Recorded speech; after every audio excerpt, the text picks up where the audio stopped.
अच्छा, तो जब हम सल्फर डाइऑक्साइड को सोडियम हाइड्रोक्साइड के साथ रिएक्शन करवाते हैं तो हमारे पास सोडियम सल्फाइड बनेगा और साथ में क्या बनेगा, पानी का एक मॉलिक्यूल बनेगा। सही है। इसी तरह अगर हम यहाँ पर देखिए हमारे पास कितनी मोल्स ऑफ सोडियम हाइड्रोक्साइड है, 2 है, इधर कितना है, 1 है। तो यहाँ पर जब हम 1 मोल के साथ सल्फर डाइऑक्साइड का रिएक्शन करवाते हैं तो हमारे पास सोडियम बाइसल्फाइड बनेगा। यहाँ पर क्या है, हाइड्रोजन नहीं है, यहाँ पर क्या मौजूद है, सल्फाइड हाइड्रोजन मौजूद है, इस वजह से इसका नाम क्या हो जाता है, बाइसल्फाइड हो जाता है। बाई किस वजह से यहाँ पर ऐड हो जाता है, हाइड्रोजन की वजह से। सही है। तो इसी तरह जब हम सल्फर ट्राइऑक्साइड के साथ सोडियम हाइड्रोक्साइड का रिएक्शन करवाते हैं तो हमारे पास सोडियम सल्फेट बनता है। अब सल्फेट ग्रुप क्या है, जहां पर आपके पास SO4 हो, इसको क्या कहते हैं, सल्फेट ग्रुप कहते हैं। अब SO3 तुम्हारे पास क्या है, इसको सल्फाइड ग्रुप कहते हैं। सही है। तो ये जो सल्फाइड, इसका नाम सल्फाइड है इस वजह से कि इधर सल्फर के पास 3 ऑक्सीजन अटैच है, इधर तुम्हारे पास सल्फेट है, इसका किस वजह से कि यहाँ पर कितने ऑक्सीजन अटैच है, 4 ऑक्सीजन अटैच। तो तुम्हारे पास यहाँ पर एक मॉलिक्यूल पानी का भी रिलीज हो जाएगा। इसी तरह अगर हमारे पास डाइक्लोरीन मोनोऑक्साइड, 2 क्लोरीन 1 ऑक्सीजन किसके साथ रिएक्शन करेगा, सोडियम हाइड्रोक्साइड के 2 मोल के साथ रिएक्शन करेगा तो सोडियम हाइपोक्लोराइड बनेगा। क्या बनेगा, सोडियम हाइपोक्लोराइड बनेगा, हाइपोक्लोराइड बनेगा। सही है। और साथ में पानी का मॉलिक्यूल क्या हो जाएगा, रिलीज हो जाएगा।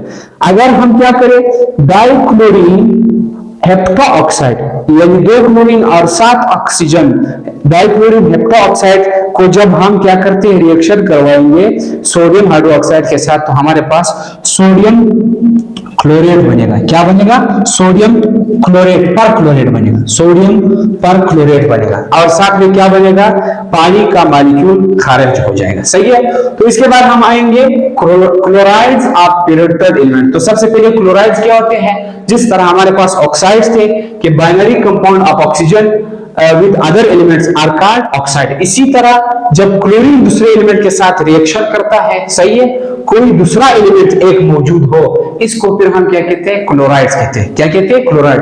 बाइनरी का मतलब यहाँ पर है 2 एलिमेंट, इनमें से एक क्लोरीन हो, दूसरा क्या हो, कोई दूसरा एलिमेंट मौजूद हो, कोई भी हो। सही है। चाहे वो आपके पास पीरियड 3 एलिमेंट्स के हैं या पीरियड 4 एलिमेंट्स के हैं या पीरियड 5 एलिमेंट्स के, जिसका भी हो, लेकिन इनमें से एक एलिमेंट कौन है, क्लोरीन है, दूसरा कोई भी एलिमेंट हो, इस तरह के कंपाउंड्स को फिर हम क्या कहेंगे, क्लोराइड्स कहेंगे। अब यहाँ पर हम पढ़ेंगे क्या, क्लोराइड्स ऑफ पीरियड एलिमेंट्स।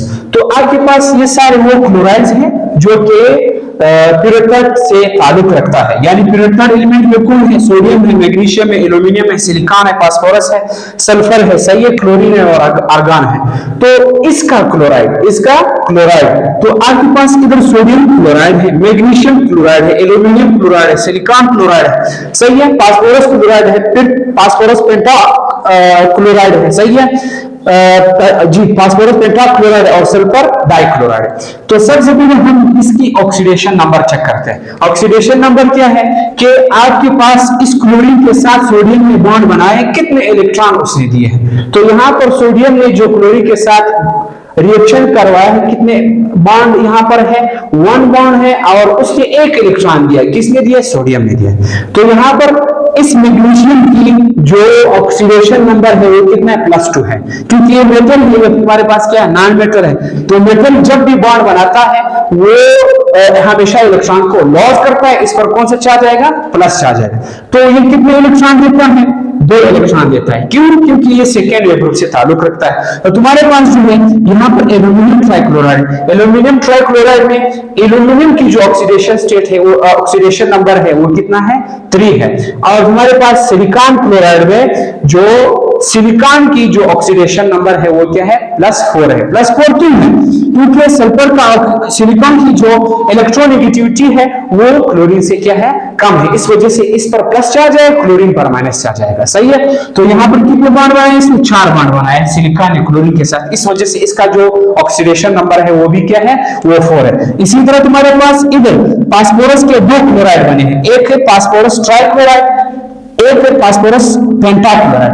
यहाँ पर इस फास्फोरस की ऑक्सीडेशन नंबर है वो +3 है। +3 क्यों है, क्योंकि उसकी इलेक्ट्रोनेगेटिविटी क्लोरीन से कम है, इस वजह से प्लस आया है। और इसने 3 यानी 3 बॉन्ड उसके साथ कोवेलेंट बॉन्ड बनाए हैं। तो इसी तरह तुम्हारे पास फास्फोरस जो है, इसकी यहाँ पर ऑक्सीडेशन स्टेट क्या है, ऑक्सीडेशन स्टेट यानी प्लस है, नंबर कौन सा है, 5 है। क्यों? क्योंकि उसने इसके साथ 5 बॉन्ड बनाए हैं। सही है। सल्फर जो है यहाँ पर एक सल्फर हमेशा 2 बॉन्ड बनाता है, तो सल्फर का क्लोरीन के साथ जो बॉन्ड है वो इस तरह है, एक क्लोरीन इधर अटैच है, दूसरा क्लोरीन इधर अटैच है, और तुम्हारे पास इधर उसकी ऑक्सीडेशन स्टेट, ऑक्सीडेशन नंबर क्या है, वो +2 है। वो क्या है, +2 है। तो तुम्हारे पास +2 यानी किस पर हुआ है, वो सल्फर पर है। क्यों? क्योंकि इसकी इलेक्ट्रोनेगेटिविटी क्या है, कम है।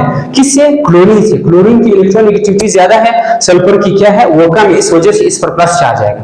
अब हम इसकी नेचर का मतलब ये है कि ये कौन सा खसूसियत रखता है। आई ये आयनिक है, आई ये तुम्हारे पास जो है कोवेलेंट है, आई तुम्हारे पास ये मॉलिक्यूलर कोवेलेंट है, कौन सा नेचर रखता है, और इसकी स्ट्रक्चर क्या हो सकता है, उसकी जो एटम्स की अरेंजमेंट है वो क्या हो सकता है। तो तुम्हारे पास नंबर 1 जो है, ये जो सोडियम क्लोराइड है ये आयनिक इन नेचर है, और इसका जेल स्ट्रक्चर होता है, बड़ा स्ट्रक्चर होता है। बहुत से सोडियम क्लोराइड जो है 3D स्पेस में अरेंज हो जाते हैं और एक बड़ा स्ट्रक्चर दे देता है। सही है। इसी तरह तुम्हारे पास ये जो मैग्नीशियम डाइक्लोराइड है, ये भी आयनिक है।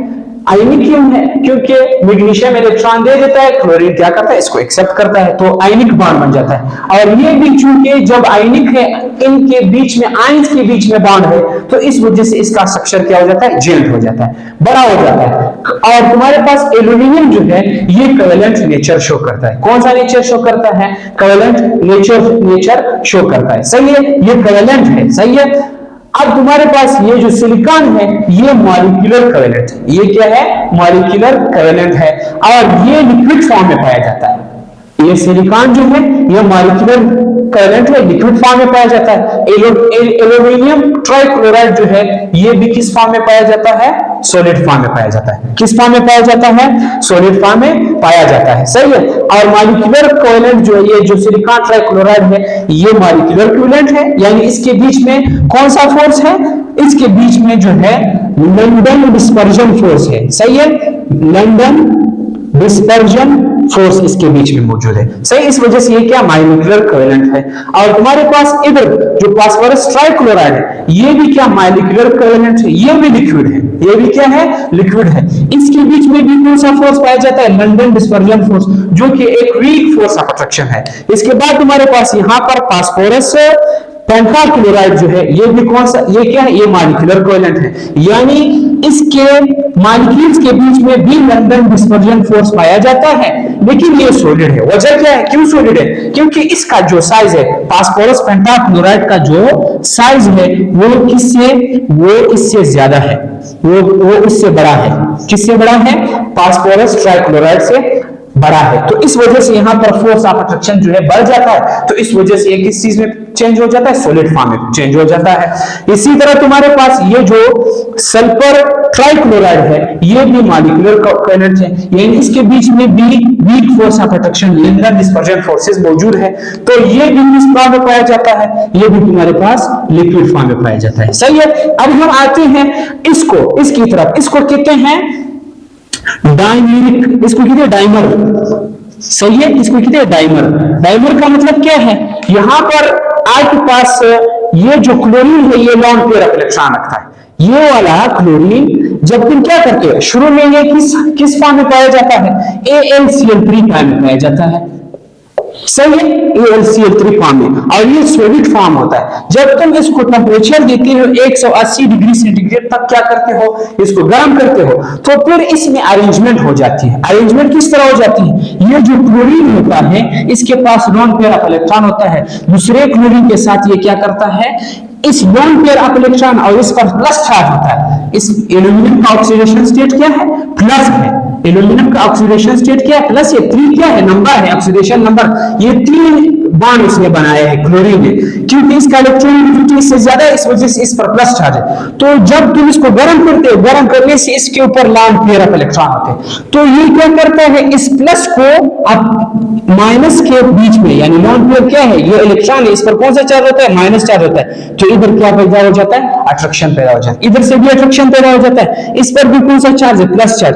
तो इस लॉन्ग पेयर और इस प्लस एल्यूमिनियम के बीच में भी क्या पैदा हो जाता है, अट्रैक्शन रिएक्शन पैदा हो जाता है। अब जब बॉन्ड किसके बीच में बने, क्लोरीन यानी उसके जो लॉन पेयर है और आपके पास ये जो एल्यूमिनियम का प्लस ऑक्सीडेशन स्टेट इसके बीच में बने, इसको हम क्या कहते हैं, डाइमर कहते हैं। क्या कहते हैं, डाइमर कहते हैं। सही है।